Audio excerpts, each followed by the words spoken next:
Good afternoon, everyone. It is May 6th, and today I wanted to discuss the multiple uses of weed barrier and also show you what is my future fig forest. If you look in front of you, you see that I put down quite a bit of black plastic. This is weed barrier. I bought it on Amazon, and it had multiple uses in mind. To understand why I did what I did, I want to show you my yard here.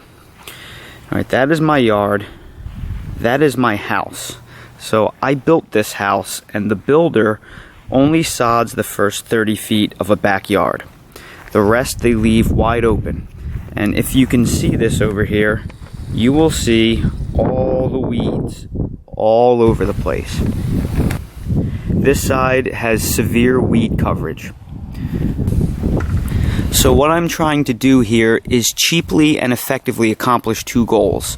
Number one, since this is the flatter, nicer side of my yard, I eventually want to sod this, probably either in the fall or in the spring when temperatures cool back down. So I want to put the weed barrier down so it snuffs out all those weeds and gives me a nice level piece of flat sand for me to place more sod.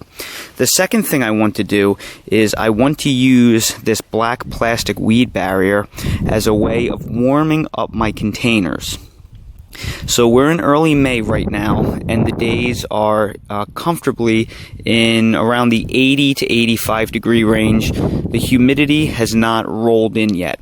So the goal here is, since the mornings and the evenings are still pretty cool and we can leave our windows open at night, what I'm trying to do here is keep my pots warm to induce growth on the figs. Now, eventually, once June and July rolls in and it gets really warm, I'll probably have to put bricks underneath the pots so they don't sit directly on the hot fabric. But right now, I'm trying to induce as much growth as possible.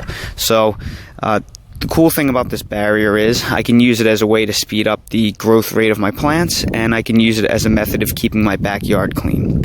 So, I want to show you how I put down this weed barrier.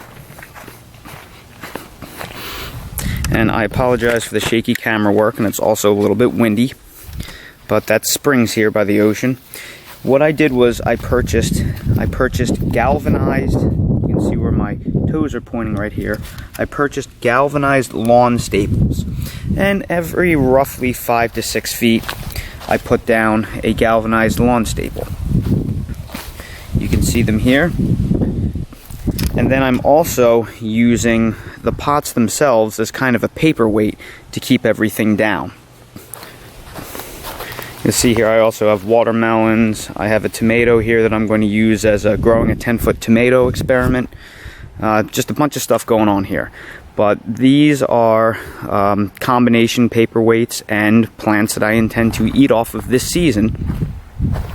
So this will give you a little bit of an idea as to how I accomplished this. Now, this roll of weed barrier that you see here that covered all this ground was $79.99 on Amazon, and the 150 garden staples that I used were something like $15. So it cost me less than $100 shipped to do this. I may have to buy a little bit more to do the remainder of this half of the yard. So if you're looking to do this project, you're probably going to spend about $100 on this. This is reusable fabric, however. So now that I've gone ahead and I've showed you what I've done here, I'm just going to take you through a courtesy walk around the fig orchard, or what I hope will one day be the fig orchard. I left to Virginia this weekend to a wedding, and I was gone for 48 hours, and with this sunny 80-degree weather, the growth has just exploded. And everybody, by all means, tell me if I'm giving you too many updates on this. I won't do as many, so you can skip this part if you want, but this is just for the fig fanatics like me. This is the Violette de Bordeaux, which was just a little stick about 6 weeks ago that I chopped off here. Now actually is starting to look like a tree. This was my first big fig that I bought. This is the Black Madeira, which is really starting to come alive. It's greening up really nicely. I've been feeding all of these with a blend of diluted Miracle-Gro and fish fertilizer. And that really greens up the leaves without giving it too much nitrogen. I'm using the tomato Miracle-Gro because it's more balanced than the all-purpose. This is the Martinenko Ramada, which is finally starting to explode with growth. It's really doing well, and I think it's going to send another leaf pretty soon. This is the Marseille Black MBVS. Now, I just up-potted this just a couple of days ago, and I made a video on making my own potting mix that I will link to above this. It started wilting pretty hard the first couple of days from transplant shock, but since then, it has cleaned up its act. It's totally bounced back, and I expect to see new growth on this soon.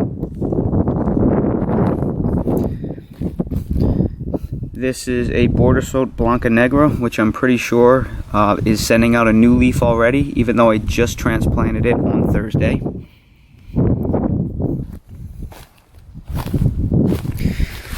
This is my Latarula Italian Honey, and every day this thing grows more and more. Every day it puts out new leaves. This is a super vigorous variety, and it would probably make a pretty great rootstock.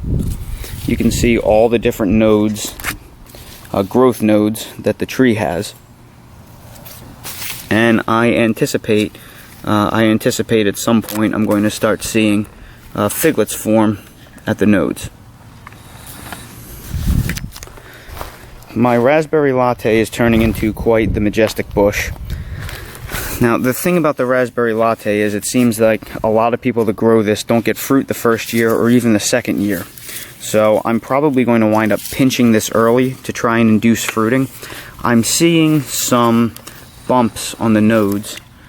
Might be a little hard to zoom in and see that, but I don't see two bumps. Generally, you see two bumps at the node, and the larger one is a fig. So I don't know if I'm going to get any fruit on this the first year or not. It doesn't seem to have a very good track record at fruiting the first year.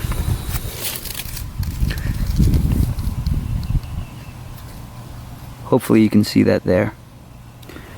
My Italian 258 has grown so large I had to stake it. It's starting to blow over. And this is such an incredibly vigorous fig.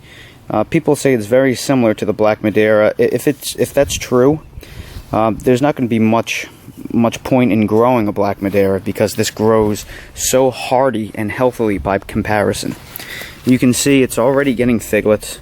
That is a well-formed figlet right there. See if I can zoom in there a little bit better for you. But that is definitely a figlet. That is also definitely a figlet starting to form right there.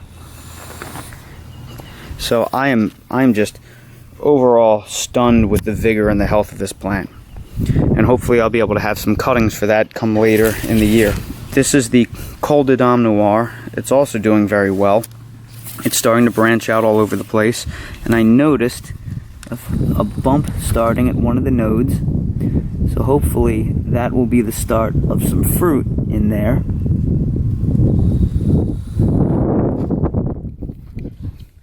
This is the Chicago Hardy, and it is getting very large very quickly.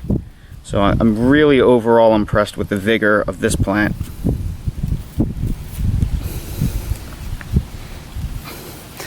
This right here is the Olympian, and I've heard a lot of mixed reviews on the Olympian. It's also known as English brown turkey.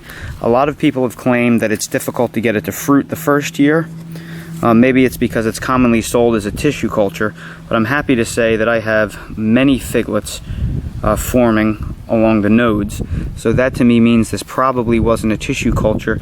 I probably bought a cutting, which is pretty rare at garden stores. I think a lot of them are tissue cultures, certainly when you buy them online. But I'm very happy with this, especially for the, I think, $11 price that I paid. This is the Col de Dame de Ciutat. This is starting to get bumps on the nodes.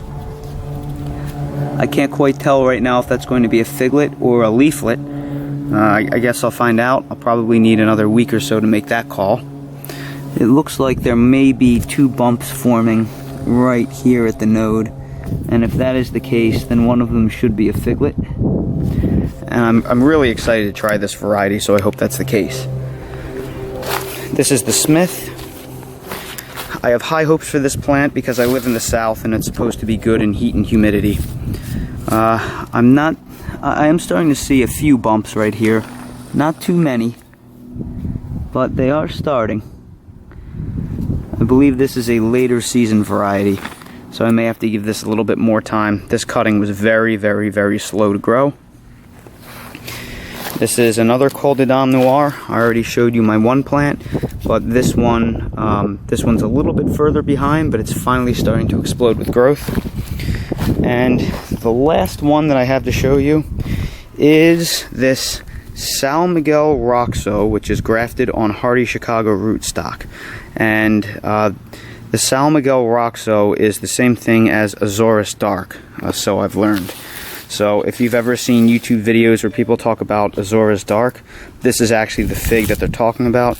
It's supposed to be an early, smaller, very intense berry fig.